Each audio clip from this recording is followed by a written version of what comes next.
Welcome to VR Hermits, a podcast about virtual reality development. I'm Dave Ramsey. And I'm Joe Simpson. How's it going, Dave? Doing pretty good. How you doing, Joe? I'm pretty good. We are recording about a day late, but we're getting back into the swing of things. I was at GDEX this weekend. You were out of town, sounds like. Yep. But we're back for another VR Hermits. So what's going on with you? What have you been up to? Well, a lot of my free time got eaten this week, so I didn't have an opportunity to get as far into the tutorials as I wanted to. But I did make a little bit of progress, and that little bit of progress generated a large number of notes and little comment things. Nice. Let's talk through those. Okay. I was doing Chapter 5 in the Ray Wenderlich Unity Games by Tutorials book, which is about the game manager and pathfinding. Once again, really kind of impressed with, in general, just kind of the way things fit together in Unity. Every time I think I'm going to bump into a significant friction point, it's been pre-rounded off. Mm-hmm. Like, I had previously looked at Unity a couple of times, years in between each attempt. And at this point, it's kind of reached this vaguely magical spot where every time I go, ooh, that's going to be kind of complicated, and it's one line of code. Oh, okay. Or, hey, look, there's this nice little checkbox that just takes care of that for you. I was thinking about, there's a spot in there where you are collecting a series of spawn points. Mm-hmm. And you need to take all of the spawn point objects and tie them to a code element. Yeah. A code component. It's like, oh, well, we're just going to define this as an array and then drag them over into the inspector, and it just populates. Yeah. And that UI happens, and I'm thinking about the stuff that I had to go through in something like Sprite Kit or something like that to make all of that happen would be a real pain in the tail. And I was just kind of impressed. It was like, oh, okay, that's easy. And every time I think something is going to be hard, it turns out to be pretty easy. The bad news is that really means that all of my excuses are gone. I really just have to go ahead and make something. Yeah. I did find... Have you seen the header attribute? For stuff in the inspector. So you give a property, a header, a description, things like that? Yeah. Yeah. Yeah, there's somewhere, I think it's towards the appendix of that book, there's a link. It's either in the book itself or a link to a page somewhere that listed a whole bunch of, I think they're called property attributes, but I may be misremembering. Uh-huh. But whatever those little strings of text are that go above the things you want to include in the inspector, like the serialized fields and things like that. It's just one of the things that has always impressed me about Unity is how easy it is to take code elements and kind of publish them to the interface so that there's just a GUI to tackle those things. Mm-hmm. And this is something that I hadn't previously seen before that just helps polish that up further. And so it takes one of my favorite features and makes it better. And that's always happiness. Yeah. And being able to leave myself a note about what certain properties mean, it's definitely helpful. It's also helpful that you can just type in camel case and it turns it into words for you. So as long as you name things relatively intelligently. Though simultaneously, I actually kind of find that obnoxious. Largely because it means that what I see in the interface is not what I should type to do the same thing. Oh, yeah. There's now a difference between those two things. And in the little index in my head, I have to make the translation between those two things because the game has gone ahead and done it for me. I wonder if there's a checkbox somewhere that I can turn that off. Please stop doing that. Just show me the name of the property. Yeah. That would be interesting. It would be particularly helpful if you could turn that off, but only for your code. Leave all of the default ones the way that they're specified by Unity. Just show me the ones that I wrote in a slightly different syntax. That would be helpful. There are times where I'm like, who does this belong to? I think it's more of a language feature thing, so it's really not necessarily Unity's fault. But with that header attribute, I'm constantly annoyed that there isn't a semicolon at the end of the line. Constantly annoyed. And for the most part, I wasn't using them for leaving, like, putting a note in about a individual property, but more about just kind of creating a divider between groups of properties so that I could title a section. Yeah. Is really what I was using it for.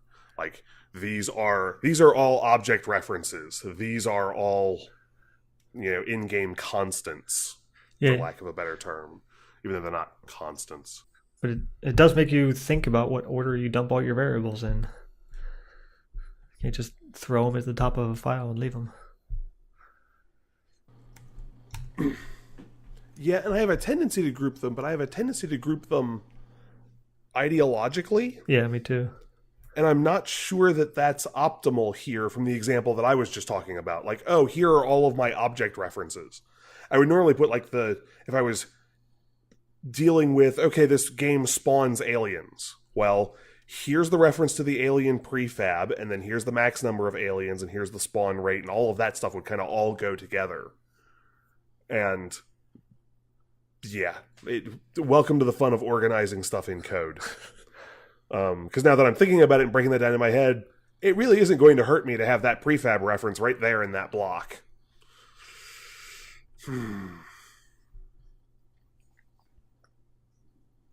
Okay. So what else? I don't know if it's a Visual Studio versus Mono Develop thing, but the code completion this time around is much better than in any of my previous attempts at learning Unity. Yeah. Like, it was so inconsistent and tough to work with that I got in the habit of just not using it. Which isn't, it removes a huge amount of the advantage of trying to use a decent code editor in the first place. Yeah, exactly. It was so bad that when I wrote a comment, I gave feedback to the Unity folks about it, and actually was forced into a situation where I had to hold up Xcode's code completion as a positive example for them. Nice. That's how bad the code completion was. Wow. So I made myself a little note that I wanted to talk about this, that this was something that I found really interesting, and it was kind of cool, and I wanted to give them bonus points for it. And of course, as soon as I write this note, code completion starts acting really funny. I end up with things that should totally complete and don't. And so if I'm creating a public property that's going to store a transform, public space TRAN, and I get no code completion for that transform. But if I hit backspace once, I get code completion. It doesn't matter how many characters I put in. If the code completion doesn't work, the way to get the code completion to work is delete one of the characters, even if it's a totally valid character. That's weird. I'm actually becoming less precise, and code completion works. Now, again, this is in Visual Studio. I don't know where the problem is. Yeah. But it's now just driving me nuts. Yeah. It's going to drive me nuts as soon as I see it. I probably have been dealing with that for a couple of weeks and didn't even notice it. Yeah, so public TRAN. And nothing shows up. Backspace the N. Whole list shows up. Yeah. I mean, Visual Studio on the Mac is still pretty new. It just came out in May or June, I think. So yeah, it's bound to have some bugs and quirkiness. They're updating it pretty regularly, though. So I think hopefully we'll see some improvements. Yeah, and unfortunately, I don't know enough about the way that code completion works or the stuff that you feed it works to even know whether it is actually a problem with Visual Studio or with something that's happening in Unity, or maybe something to do with the way I installed the two of them. Like, I may have broken it. The code completion gets there, which suggests to me that all the information is available, but I don't know why it isn't working. It's a silent failure. You probably broke it. I'm not going to say that I didn't, but if I did, it was innocent, not because I was screwing around in settings. This time. This time.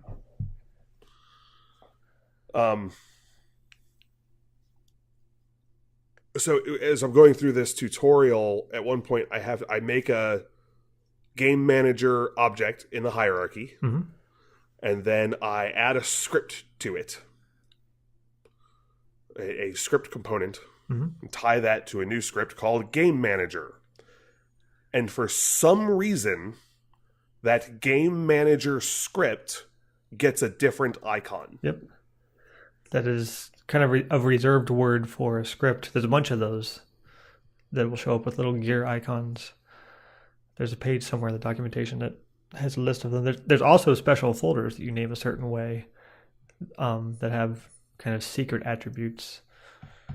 I think editor, like just a folder named editor, anything you put in there doesn't affect the rest of the project. It's like where you put plugins and stuff. Maybe. Might be misremembering that. Whatever it is, it's weird. Yeah. Yeah, I don't know. You need a game manager. Every game needs a game manager, apparently. Yeah. I'm just not sure that the gear is the icon that I associate with a chunk of code. Yeah. That feels more like the object or the component or something rather than here is the chunk of code that actually does this. Give me a different scripty icon. I don't know. Yeah. The gear icon for settings in general is kind of weird. Like where are the gears on my computers? That's a little out of date. Why don't you show me the floppy disk icon for save? Yeah. Yeah, I get it. It's a. I mean, we're talking about the minorest of minor friction points. But as much as humanly possible, I'd love to look at it and go, "Wait, how did that happen?" You should do like a Twitch channel of you just reacting to user interfaces. Just using new software. Like, wait a second.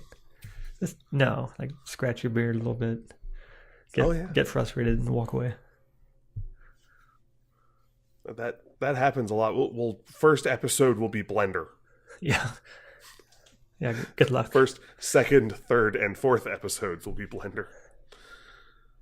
And then I had one comment about the way the Wenderlich Unity book is working. Yeah.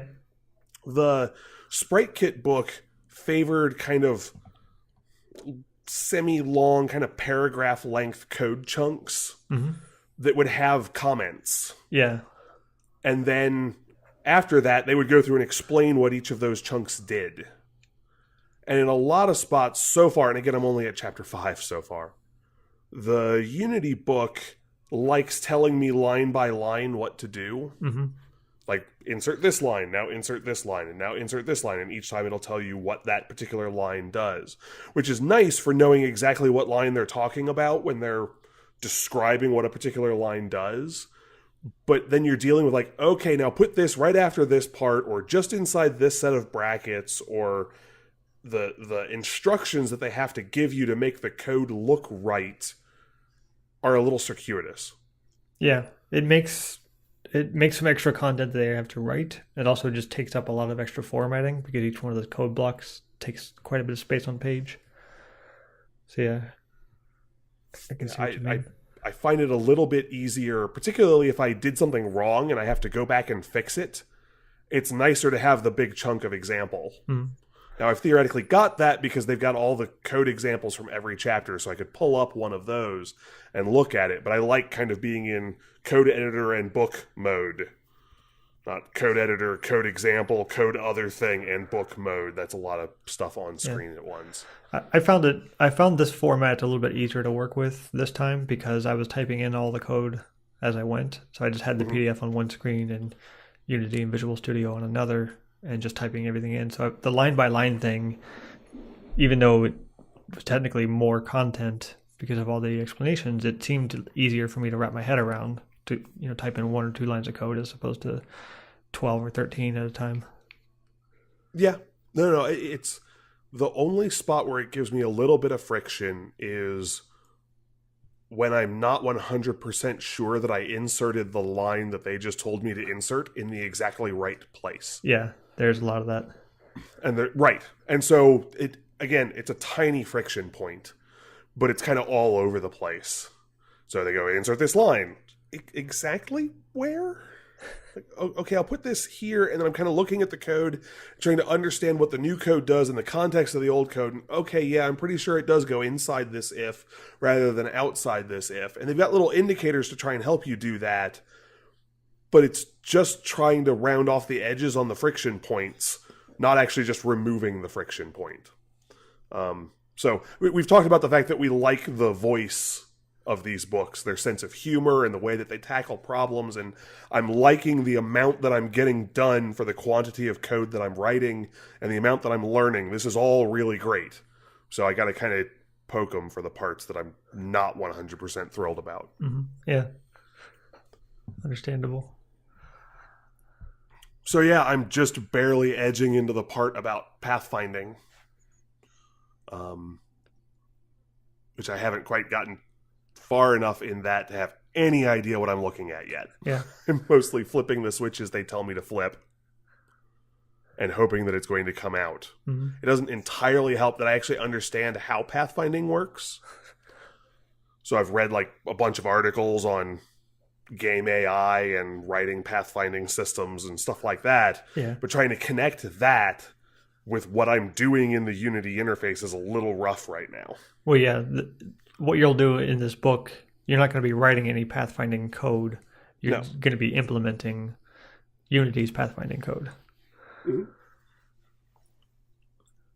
which is remarkably easy. Same thing with Unreal Engine. That's one thing that I like more about Unreal Engine is not the pathfinding, but the navigation mesh in Unreal Engine is just a big block of lines that you can drag around and move around, where in Unity you kind of have to bake it onto the meshes into your scene. So it's just a little bit more finicky in Unity. Like you need to be pretty much done with your scene, or at least in a section of your scene, before you're ready to start messing with navigation. Whereas Unreal Engine, it's just another game object that you can resize, and you can expand how high the nav mesh goes just by making the thing taller. Like it's just like resizing a cube. Yeah. So that covers my comments Yeah. at this point. That's my topics. What have you been working on? So, like I mentioned last week, I basically took a week away from working on my Daydream project. So I pretty much finished up the prototyping that I wanted to do and figured out the main things that I wanted to figure out from that process. So I stepped away from it for a week, with basically just the intention of relaxing and collecting my thoughts and wrapping up some other projects, both personal and business stuff. And then, it was a pretty quiet week. I did some reading. I finished a couple books. I read another book on Unity. It was one of the books that we got with a Humble Bundle a couple months ago. I poked around in 3 of the other Unity books in that pack and realized that these are pretty much all saying the same thing. It's not really a good use of my time to keep working through these. So just kind of, I'll flip back through them at some point. The one thing that I did pick up from one of them is just a small detail, but it's something that I had never read or even occurred to me to try. But in the hierarchy on the side, right next to the scene editor, if you click on an object, obviously it will highlight that object in the scene editor and populate the inspector. But if you double click on that object, it also does that focus mechanism, like when you push the F key, which it never occurred to me to double click in the hierarchy view, because that's like a master detail layout. You don't double click a list item in a master detail, but apparently you can, and it does an extra thing. So wait, you're saying if I click on an object and hit the F key, it does the zoom in just like if I double clicked it? Because I was using the double click today to get to my alien. Nice. And that worked fine. I think I actually guessed at it because didn't it work the same way in Unreal? If it did, I didn't realize it. I think Unreal worked the same way, that you could get to any object by just double clicking on it in the hierarchy navigator. So there's an F key then. How very nice. Yeah. So I was just clicking once on the object and then mousing over the scene or the Unreal Engine editor and hitting the F key to focus. Not the F key. Yeah. Is it like a Command F? No, just F. You have to mouse over the scene view. Your mouse has to be over the scene view. Oh. Hey, look at that. Mm-hmm. It's really handy when you're just moving a bunch of stuff around. Like today I was dragging out lots of floor elements. So yeah, that was pretty much, out of a 164-page book, that was the only tip I picked up. Actually, Joe, you should find that very heartening. Yeah. It means you've made a lot of progress. Hopefully. So I spent a couple of days torturing myself, for lack of a better term. I decided to give Blender one last try. And this was... Wait. Why? Well, this was in the wake of, I was kind of wrestling between paying for Maya, paying for Adobe products, paying for a couple of other things, or just reducing all these things down and using open source stuff. So I decided to give myself, I had a pretty light workload. So I gave myself all of Wednesday to try to work with Blender, make some stuff, do some video tutorials, do some reading tutorials, and just try to get used to the interface. And long story short, couldn't get used to it. I tried using the Maya controls. There's like an alternate control scheme that you can use to change away from Blender controls to Maya controls, but that just breaks a bunch of other shortcuts, so it makes it impossible to follow any documentation. It would probably be fine if I already knew how to do 3D modeling, but in terms of like trying to learn this at the same time that I'm trying to learn the application, then yeah, it was just too much to wrap my head around. So yeah, it wasn't necessarily a waste of time because I learned some stuff about 3D modeling during that. But the end result was, yes, I'm going to continue to give Autodesk money.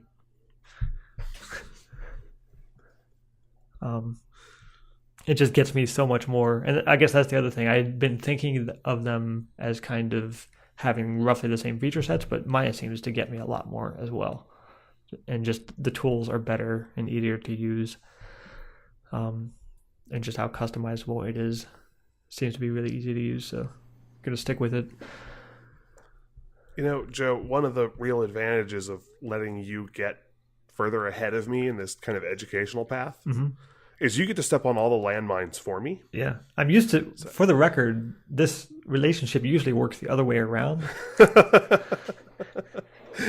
I was kind of concerned that it wouldn't work the other way, and it's totally working. I really appreciate your efforts, Joe. Yeah. For years, Dave has mentored me in FileMaker development and Swift development, and now I'm just gonna hang out for the summer and let Joe get way ahead, and then he can figure out all the stuff. Oh, do tell me about that other feature, Joe. That sounds great. Yeah.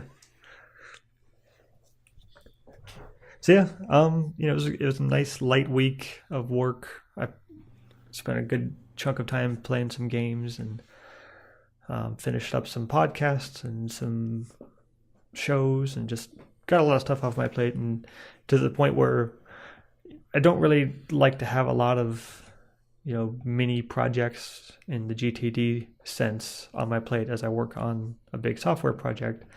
So it got to the point where this weekend I had pretty much just wrapped everything up, and I spent at least 5 hours yesterday just sitting in a chair staring off into space. I'm like, there's nothing else to do. I don't really want to start a new thing, and I'm kind of enjoying not having anything to do. So You said you were playing games. What were you playing? So I picked up a game called I Am Setsune, or Setsunu, depending on how you say it. It is a JRPG by Square that is very much in the school of Final Fantasy, but just not part of the main franchise, but very reminiscent of their early games, particularly like the games from, I would say, Final Fantasy 3, 4, 5, and 6, like that era. But with modern graphics and modern game mechanics and really well polished, and the entire thing was made in Unity, which I didn't expect. And so it's been a good time playing that. I finally see how many listeners I can make roll their eyes now.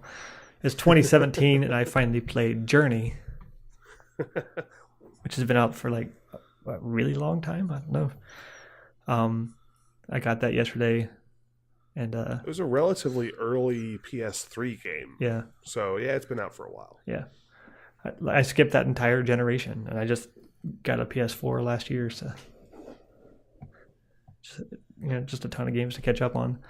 So I played through that the first time yesterday. It's definitely one of those games I'm going to want to play through a couple of times, but that was a lot of fun. That was my alternative yesterday to... we'll come back to GDEX in a couple of minutes, but I spent the entire Saturday at GDEX being around lots of people and talking. And then as I was walking home from GDEX, I was thinking, wow, this is weird. Usually I'm exhausted when I'm around that many people, but I feel great. And then the next day I woke up like, I'm not talking to anyone. Like skipped my morning walk and just played games all day. Like, I'm not going out there. No way. Not going to do it. Didn't answer the phone. There was a couple of phone calls. Like, nope. At one point, I just put it on Do Not Disturb and put it in the bedroom. Like, just go away. Don't want to deal with anybody. But nice. Yeah. So speaking of, yeah, how was GDEX? GDEX was cool. I've been to plenty of conventions in the consumer space, like anime conventions and sci-fi conventions, and the occasional comic book convention. I've never been to a game convention, and I've never been to a game developers expo, which is what this was. So it was neat to see just the dynamic. There was a lot of people, but the space was big enough that it wasn't like swarmed with people. Yeah, they got a much bigger space apparently this year. Yeah, a good like third of the convention center, it seemed like. Room to sprawl. Mm-hmm. It's a nice big area for the main floor where everybody had their games set up and were doing demos and such. There was an artist alley. There was some food. Interestingly, I drank Soylent every morning for breakfast and lunch, and I thought about taking one in my backpack with me. But I was like, no, I don't want to be nerdy. Like, be the only nerdy guy drinking Soylent at the convention. And I got there, they had tables and tables of Soylent around the hallways. I guess Soylent had sponsored the conference and sent like 3,000 bottles. Oh, wow. Yeah, it's ridiculous. So, I only ended up attending one panel. I'd scheduled 4 and went to the first one, which was supposed to be about, quick start for virtual reality development in Unity, which was a packed room. I think we had close to 200 people in the room ready for this to start up, and the guy never showed up. So I think they might have rescheduled it for Sunday, but I just had a Saturday pass. But what ended up happening instead was myself and 3 other people just ended up hanging out in the room and kind of having a mini meeting talking about Unity and VR and just kind of shooting the breeze for about 45 minutes. So that was fun. Learned a few things, took a couple of notes, learned about something called Substance Designer that I need to check out more, which maybe I'll have something to say on it next week.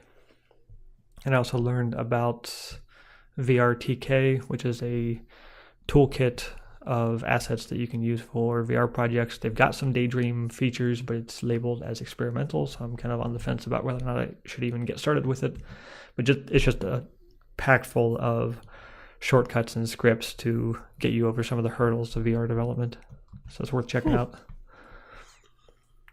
Let me jot that one down. Mm-hmm. Yeah, I'll put that in the show notes.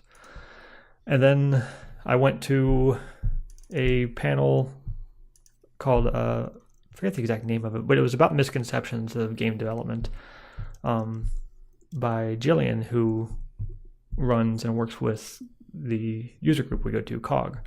So she did this packed room panel of just, she's been in the industry for like over 5 years. So she's seen a lot, and she's worked with a lot of new developers and been around a lot of people who just kind of want to get into it without realizing what they're getting into. The best example she had was, somebody comes up to her and says, I want to make an RPG. And she has this 5-minute tirade of a laundry list to go off, like, here's all the things that you might not have considered yet. And by the end of that talk, that person doesn't want to make an RPG anymore. Like, every time. Like, yeah, that's a big deal. But yeah, that was a lot of fun. I was impressed by how well attended the individual panels are.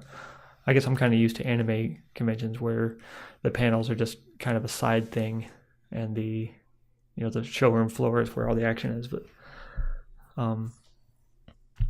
they were pretty packed rooms. And then spent the rest of the day just hanging out, talking to game developers. There were a bunch of people from COG that had booths. So yeah, it was just cool to see some familiar faces. This is a group that we've been attending since about the beginning of the year. I think the January meeting was the first one we went to at the Idea Foundry. And yeah, it's just seeing people make progress on their games and demoing them. And yeah, I wish I could have done it if I had either stuck with my first project or had never started that project in the first place. Maybe I could have had something, but didn't have anything worthy of showing to the outside world at this point. I think my favorite game was actually just a 2D game. It had nothing to do with VR, and it was made in Unity by a woman named Sherry. The game is called 3x60. I'll put a link to it, at least to her website, in the show notes. I don't think the game is out yet. I think she's still working on it. She's going to release it on Steam, and she said maybe in some mobile platforms down the road. But it is in fact, I'm not going to attempt to describe it in my words. I'll use her words.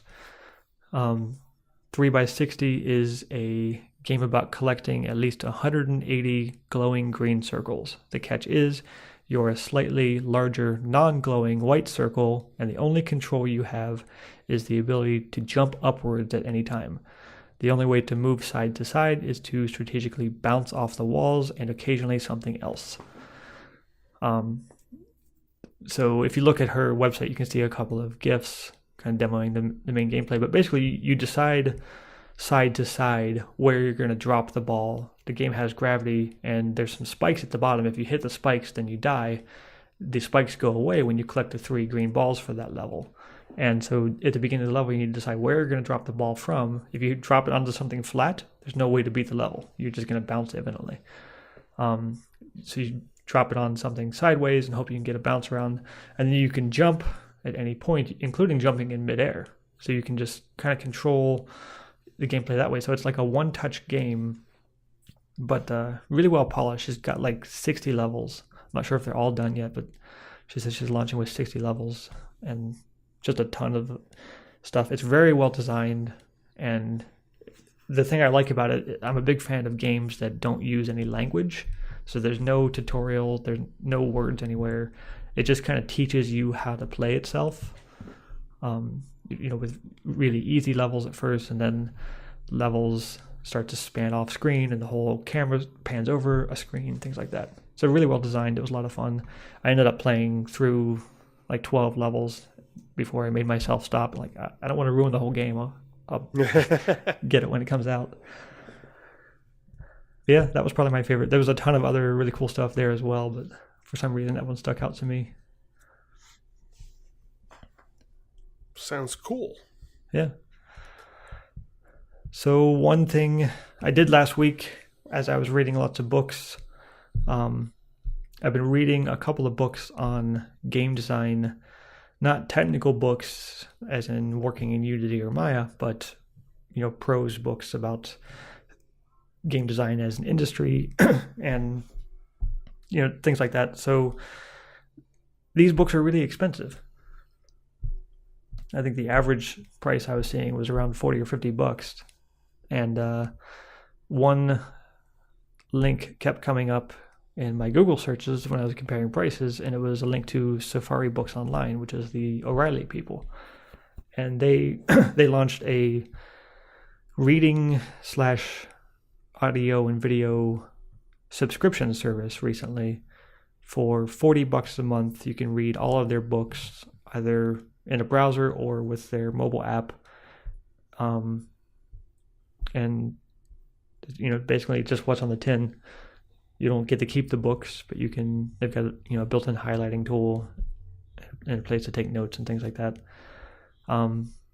So I decided it was worth the money for now. It's one of those things that I'll kind of turn on and off throughout the year, like a Netflix account or lynda.com. But for right now, it's really handy. Like the book I'm reading right now, The Art of Game Design, cost more than a month of the membership. So and you're also a voracious reader, so you're going to read it in less than a month. Yeah, by quite a bit. Yeah. I think I'm not as good of a reader as I like to be this year. I've only read 38 books, so I'm way behind. And most of that was sci-fi, so I don't feel like it counts. It counts. It counts. But yeah, it's worth checking out. There's a bunch of videos on there, and these are all, it's more of a curated collection. It's not just opinionated stuff. So this is some pretty good stuff. Maybe worth checking out. Not a sponsorship, just thought it was cool. Particularly, it was handy for me, and it was good timing because I'm trying to learn a little bit about Photoshop, and I'm switching over the podcast editing to Audition, so they've got stuff on both of those, and they've got stuff on Maya and Blender and Unity and Unreal Engine and A-Frame, like pretty much anything that I could want to learn about, they've got some books on, and particularly books being the key word, because videos are really helpful for learning stuff about Maya, but reading is really helpful for just about everything else. And Joe finds a bottomless pile of books for $40 a month and is never heard from again. Yeah, exactly. It's pretty dangerous. So with that, had a nice light week, did some reading, catching up on stuff, and then got started on the real version of the project today. So kind of thinking back to what you had said a couple of episodes ago of thinking of the entire prototype as a prototype and a separate project. And I'd been on the fence with that. Didn't really know if I was going to actually do that until this morning, where I was like, yep, I'm doing that. And just new project. Yeah, new project, new repo. Went through and updated all the documentation I had and kind of filtered that down to just the stuff that I still want to do, that had been amassing quite a number of ideas. And then, spent the morning just dividing the game up into a couple different features that I want to work on and dividing those features up into different, I guess, just segments of the iterations that I'm going to work in. Working through like the iterative process is a little bit different than the way that I usually build software. I use the word iteration in both methodologies, but with a FileMaker project or a web project, an iteration usually means we're going to do these 5 features until they're done for these 2 weeks, and then we'll come back and talk about them and make any changes, and then we'll do the next 5 features. Whereas this is much more, I'm going to do a little bit of everything. So, this first iteration, I'm going to get the SDKs working with Google. I'm going to set up an environment for the apartment and make some walls and doors and windows and some basic furniture and things like that. A rough draft of the writing and get a player object built with the controller and the ARM model and some input. But kind of I'm thinking back to the Unreal Engine course that I started with back in May and June. One of the biggest takeaways that I got from that course was working through the loop of the project a little bit at a time, and always stop to think once in a while, what's the least fun thing about the project right now, and then work on that. So kind of keep moving around that circle. Like, okay, I've got the tank game, shooting tanks, and tanks are hitting each other, but there's no way to end the game. So let's work on a death mechanic or a win mechanic. Or, okay, now we can end the game, but there's no UI to restart the game. So let's work on that. So just kind of allowing it to lead a natural course. So yeah, it's much different than what I'm used to, but we'll see how it goes. I'm still awesome. I can't wait. Yeah.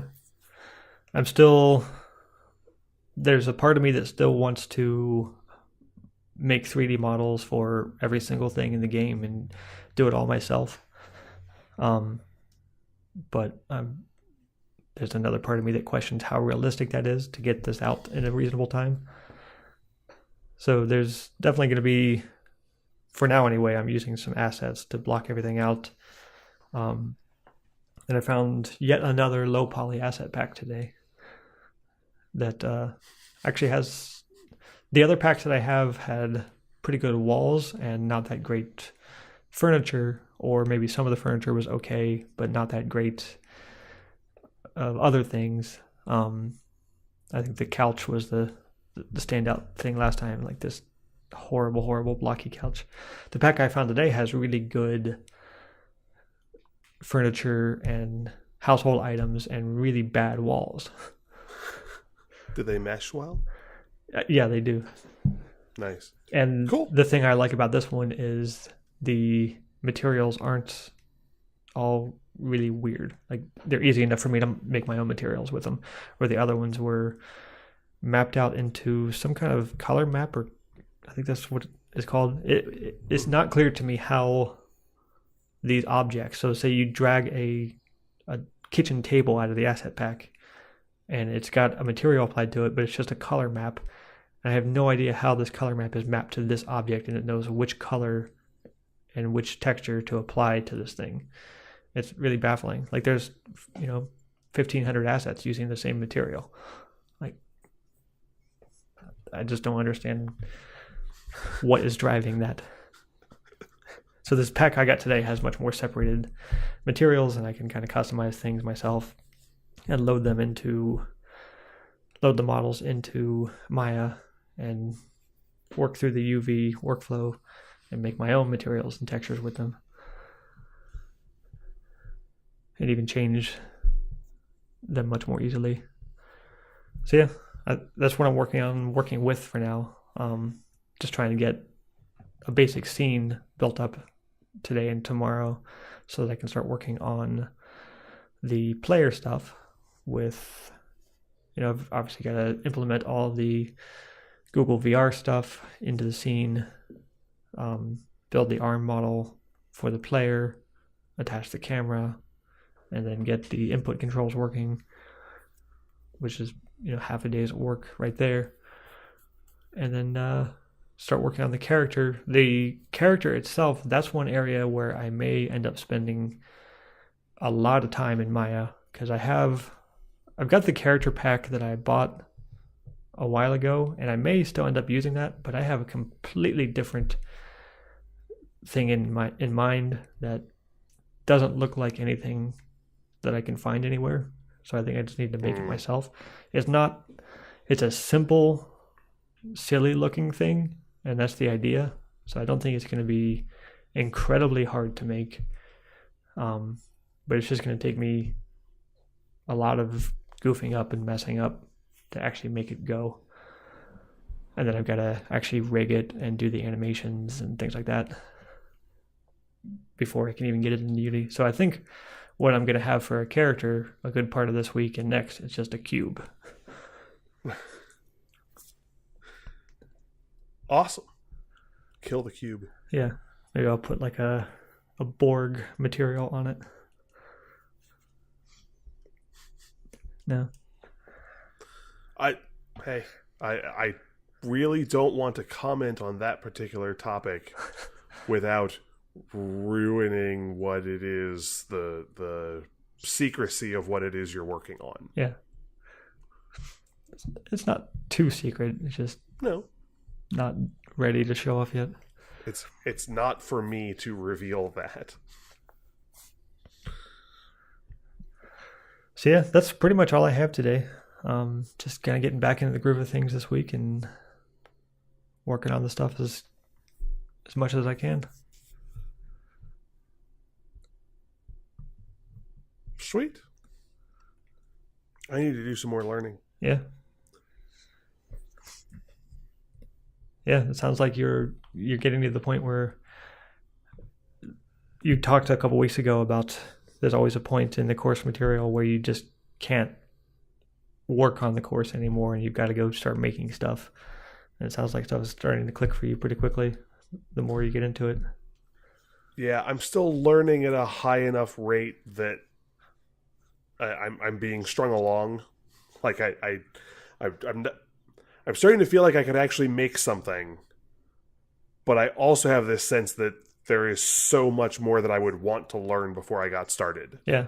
Largely keyed off of that sensation of, oh, I thought this was going to be hard, but it turns out it's a single checkbox. Mm-hmm. It's like, let's learn a few more of those before we get started, because if I do this the long way, that's going to suck. So yeah, you should try to make just a dummy scene with a few things in it and put it in the headset if you haven't done that already. I have not. Because that's a pretty awesome feeling of like, I just made a world and then stepped into it. Well, that's our show for today. Follow us on Twitter. I'm VR Hermit Dave. And I'm VR Hermit Joe. And don't forget to like and rate us on your podcast player of choice. Thank you for listening.